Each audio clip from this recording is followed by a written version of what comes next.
इस बीच यूके के cyber intelligence विभाग ने दावा किया कि रूस उन देशों पर साइबर हमला कर सकता है जिन्होंने यूक्रेन युद्ध के लिए पुतिन का विरोध किया, और यही वजह है कि रूस बदला लेने के लिए यूक्रेन और उसके पड़ोसी देशों को निशाना बना सकता है। बताया गया कि रूस साइबर हमले के लिए अपने टारगेट की तलाश में जुट गया। कुछ ऐसा ही दावा यूक्रेन की सेना ने भी किया, जिसमें यूक्रेन में रूस के कब्जे वाले शहरों पर साइबर अटैक होने की आशंका जताई गई, और बताया गया कि इस काम के लिए पुतिन सरकार ने कई हैकरों को भर्ती किया है। यूक्रेन ने एक हैरान करने वाला ऑडियो जारी किया, जिसमें कुत्तों का मीट खाकर कुछ रूसी सैनिकों के पेट भरने की बात सुनी गई। बताया गया कि यह ऑडियो यूक्रेन में जंग लड़ रहे पुतिन के एक फौजी का है, जो अपने परिवार से फोन पर बात कर रहा था। तभी यूक्रेन की सेना ने कुत्तों का मीट खाने वाली उनकी बातों को रिकॉर्ड कर लिया, जो तेजी से वायरल हो गई।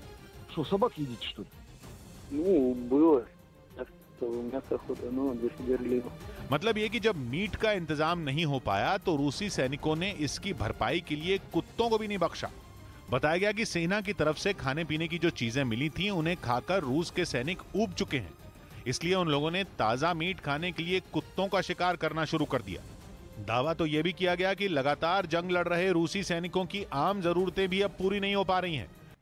वहीं रूसी फौज ने यूक्रेन की सेना को धूल चटाने के लिए मिसाइल हमला और तेज कर दिया है, और यूक्रेन की सेना ने ठिकानों को तबाह करने के लिए रूसी सेना ने काला सागर के किनारे एक बेहद ताकतवर मिसाइल उन पर दागी, जिसका एक वीडियो भी जारी किया गया।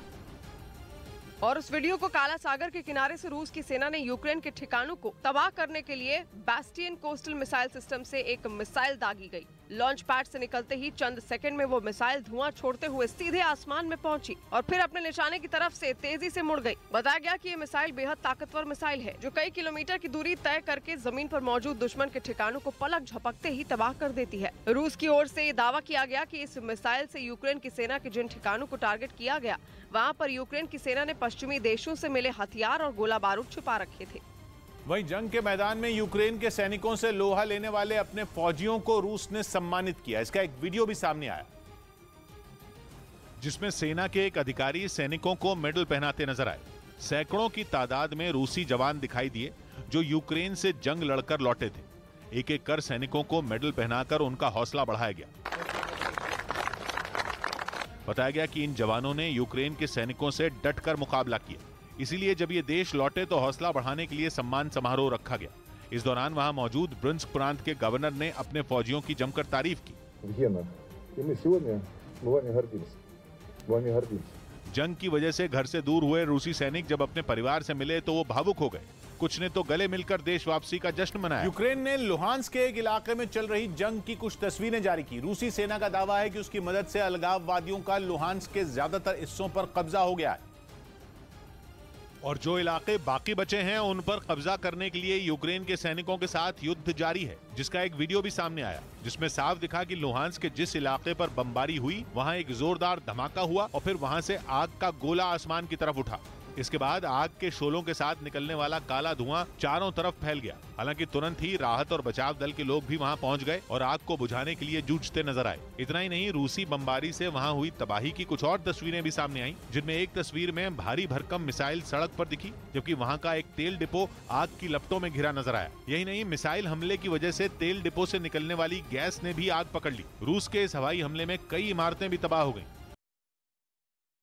उधर रूस ने यूक्रेन के राष्ट्रपति जेलेंस्की की बहादुरी को उनकी चालाकी बताया। यूएन में रूस के राजनयिक अलेक्जेंडर एलिमोव ने दावा किया कि जेलेंस्की अपनी जगह छिपाने के लिए वीडियो एडिटिंग का सहारा ले रहे हैं, और अपनी इसी बात को साबित करने के लिए उन्होंने एक वीडियो सोशल मीडिया पर शेयर किया। ये वीडियो एक लड़की ने बनाया था, जिसमें वो हरे रंग के बैकग्राउंड के आगे खड़ी होकर अपने पीछे की जगह रिमोट से बदलती नजर आई। इसमें एक तस्वीर में तो उसने ठीक वही बैकग्राउंड दिखा दिया जो जेलेंस्की के वीडियो में था। इस वीडियो के जरिए ये दिखाने की कोशिश की गई कि जेलेंस्की ने दुनिया को गुमराह किया। रूस के राजनयिक का दावा है कि यूक्रेन के राष्ट्रपति ये नहीं बताना चाहते कि वो कहाँ हैं, यानी कि एक तरह से वो अपना ठिकाना छिपा रहे हैं। अब तक कीव में किसी बंकर में जेलेंस्की के छिपने की बात कही जाती रही है। हालांकि एक बार उनके यूक्रेन से भागने की भी खबर सामने आई थी। और उधर कीव में यूक्रेन की सेना के जवानों ने सड़क पर रखे एंटी टैंक माइन को बिना डरे अपने पैरों से हटा दिया, और उसका एक वीडियो भी जारी किया गया। यूक्रेन का दावा है कि रूसी सेना कीव से पीछे हट रही है, और पीछे हटने के दौरान वो जगह जगह एंटी टैंक माइन या यूं कहें कि बारूदी सुरंगें बिछाती जा रही है, ताकि यूक्रेन की सेना की गाड़ियों को आगे बढ़ने से रोकने के साथ उन्हें ज्यादा से ज्यादा नुकसान पहुंचाया जा सके। जो वीडियो जारी किया गया उसमें एक सड़क पर रखे गए एंटी टैंक माइन को यूक्रेन की सेना के 3 जवान बड़ी बहादुरी के साथ अपने पैरों से हटाते हुए दिखाई दिए। वो तीनों सड़क के बीचों बीच रखे विस्फोटकों को किनारे करते नजर आए ताकि उनके चपेट में आने से गाड़ियों और लोगों को बचाया जा सके।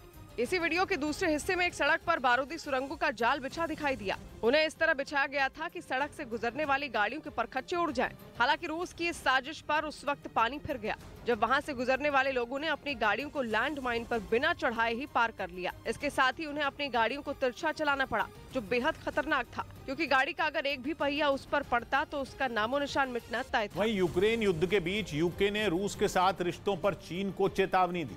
उसने ये साफ कहा कि जिनपिंग के साथ पुतिन सिर्फ अपना मतलब निकाल रहे हैं, और जब युद्ध के बाद उनका मतलब निकल जाएगा तो जिनपिंग को यह पता नहीं चलेगा कि उनके साथ पुतिन ने क्या किया। ये चेतावनी यूके के साइबर इंटेलिजेंस विभाग के प्रमुख जेरेमी फ्लेमिंग ने दी, जो कि ऑस्ट्रेलिया के कैनबरा पहुंचे हुए थे, जहां की ऑस्ट्रेलियन नेशनल यूनिवर्सिटी में उन्होंने ये बातें कही। इस दौरान फ्लेमिंग ने रूस से साइबर हमले की आशंका तो जताई ही, साथ ही चीन को रूस के साथ गठबंधन से बचने की भी हिदायत दी। And arguably more for China. असल में अमेरिका समेत कई पश्चिमी देश पहले ही रूस से तेल लेने से इनकार कर चुके हैं, और ऐसे में पुतिन की नजर अपना तेल बेचने के लिए चीन के बाजार पर है। इसके लिए उन्हें जिनपिंग का साथ चाहिए होगा। और यही नहीं, पुतिन को लगता है कि जिनपिंग हथियारों और तकनीक से भी रूस की मदद कर सकते हैं, यानी फायदा चीन का भी है। यही वजह है कि यूक्रेन युद्ध में वो अब तक खुलकर रूस के खिलाफ नहीं बोला। इस बात से यूके भी उखड़ा हुआ है। He's not publicly condemned the invasion.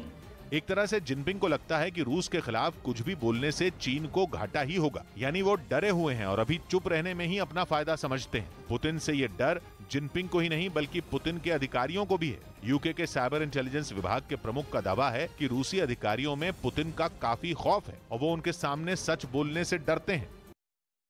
शांति वार्ता में पुतिन ने जो तुरुप का इक्का चला उसकी पूरी दुनिया में चर्चा है। पुतिन का तुरुप का इक्का है अरबपति बिजनेसमैन रोमन अब्रामोविच,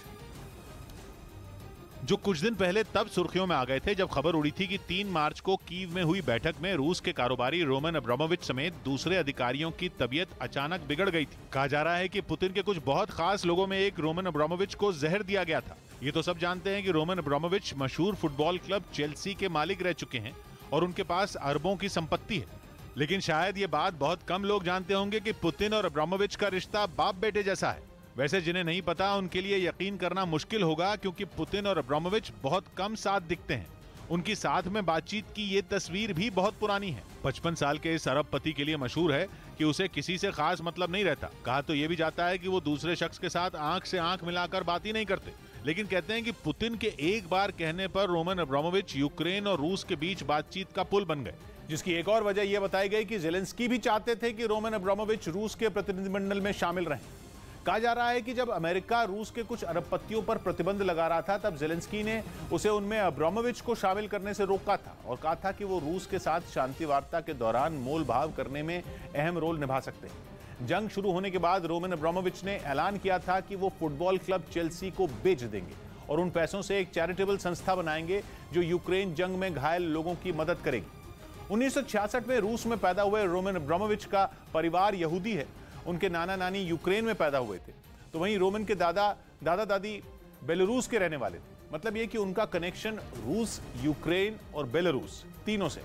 उन्हें रूस के पूर्व राष्ट्रपति बोरिस येल्सिन और मौजूदा राष्ट्रपति पुतिन दोनों का विश्वास पात्र माना जाता है। हालांकि पुतिन और अब्रामोविच सार्वजनिक तौर पर एक साथ कम ही नजर आते हैं।